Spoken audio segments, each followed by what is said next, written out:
Hi, it's David Bromley. Step one of best trading practice is to find an edge. And I made the comparison between the system trader and the casino and the game of roulette. And I said that what we were trying to do as system traders was to replicate the edge that the house has in the game of roulette.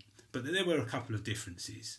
And of course, the first difference that's pretty obvious is the casino is able to set the rules of the game so that it has a mathematical edge. All it needs to do is to execute these rules consistently and then wait. So the longer the game continues, the more certain that the house comes out ahead. This is a fantastic position to be in. Unfortunately, as system traders, we don't have the luxury of a mathematical edge. So how do we simulate the position of the casino? Well, and how is it possible to find an edge as a system trader? I said that markets are, for the most part, unpredictable. There's an equal likelihood of the price moving up as there is of the price moving down at any given point. And this makes it impossible to predict with any great degree of accuracy what is going to happen in any particular market. But what we're seeking to do is we're seeking to develop, or at least use, the idea that has been developed by social scientists and behavioural economists over the last few decades, where they've discovered that although we as human beings attempt to act rationally and in our best interests, that in many human ventures, and particularly in trading and investing, our attempts often fail, and the decisions that we make, and the market being just the net result of millions of human decisions, are often made for reasons other than purely rational ones.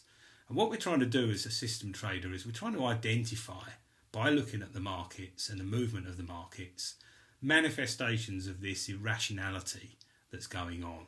And for the most part, as I say, you can look at the price movement and it would appear to just be following a random move. But there are certain points where it could be argued that the markets show more of an inclination to move in one direction than they do another. And these points could be described as unstable price points, where this stability in the market is in some way interfered with.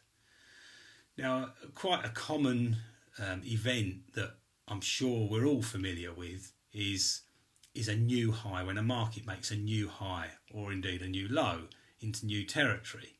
And if you test using testing simulation applications to see, after these easily recognisable events, what actually happens to the market in the periods immediately following these events, for the next 3 days, 5 days, 10, 20, 50, 100 days. If you test to see what actually happens, it could be argued that after a new high, there appears to be more of an inclination for the market to move upward, and after a new low, more of an inclination for it to move downward than would ordinarily be the case. So this immediately suggests itself as being potentially fertile ground for, in the case of a new high perhaps, a trading system designed to place long trades. And of course, this is a very simple example. There are numerous other events that occur, and more and more easy to identify these events, of course, with technology the way that it is now. In the old days, this kind of raw research, as interesting as it is, at least to some of us, was quite a job. I mean, you had to really get your feet wet, and you had to struggle with, if you wanted to test it over the required number of hundreds and hundreds of different markets going back decades, it was quite a task. These days, of course, with trading testing software, it's not difficult. In fact, you could argue you don't really need to go to this extent, because systems have been created that you can use off the shelf, or parts of systems you can test ways of getting into the market and out of the market without actually really having to get down to this level of analysis.